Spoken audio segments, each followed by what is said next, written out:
Hey guys, welcome back to my channel. আজকে নিয়ে এসেছি একটি ছোট্ট ভিডিও নিয়ে। তোমরা অবশ্যই বুঝতে পেরেছো থাম্বনেল দেখে আমি কোন ভিডিও নিয়ে আলোচনা করব। তবে শোনো, এই শ্রাবণ মাসে কেন বিবাহিত মহিলা, এছাড়া অবিবাহিত মহিলা, এছাড়া ছোট ছোট বাচ্চা মেয়েরা সবুজ কাচের চুড়ি এবং সবুজ রঙের জামা বা শাড়ি পরে থাকে। তবে শোনো, এই শ্রাবণ মাসটা হচ্ছে বাবা ভোলেনাথের মাস। সবাই এই শ্রাবণ মাসের প্রত্যেক সোমবার বাবা ভোলেনাথের জন্য উপবাস রেখে থাকে। তাই বাবা ভোলেনাথকে সন্তুষ্ট করার জন্য সকলেই কাচের চুড়ি, বিবাহিত মহিলা এবং অবিবাহিত মহিলারা কাচের চুড়ি পরে থাকে। কেন পরে থাকে না, বাবার সবুজ রং খুবই পছন্দের। কারণ সবুজ মিশে রয়েছে প্রকৃতির মধ্যে। প্রকৃতির সমস্ত গাছপালার পাতা সব সবুজ রঙের, আর বাবা প্রকৃতিকে প্রচণ্ড ভালোবেসে থাকেন।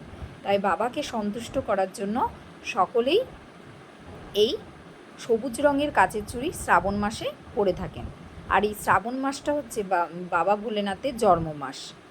আর শ্রাবণ মাসটা হচ্ছে বাবা ভোলেনাথের খুবই প্রিয় একটি মাস, কারণ তিনি এই মাসে জন্মগ্রহণ করেছেন এবং তিনি সবুজ রং ভালোবাসেন। তাই সকলেই বাবাকে সন্তুষ্ট করার জন্য এই সবুজ রং পরে থাকেন। আর বাবা সন্তুষ্ট হলেই সকল মানুষের সকল মনোবাসনা পূর্ণ হবে এবং ঘরে শান্তি বজায় থাকবে। সেই জন্য সকলেই এই বাবা ভোলেনাথের জন্য এই সবুজ চুড়ি পরে থাকেন হাতে, কাচের চুড়ি। পুরো শ্রাবণ মাসটাই এই বিবাহিত মহিলা এবং অবিবাহিত মহিলারা এবং ছোট ছোট বাচ্চা মেয়েরাও এই সবুজ কাচের চুড়ি পরে থাকে। বাবা যদি সন্তুষ্ট হয়, জগৎ সন্তুষ্ট হবে এবং সকলেরই মঙ্গল হবে।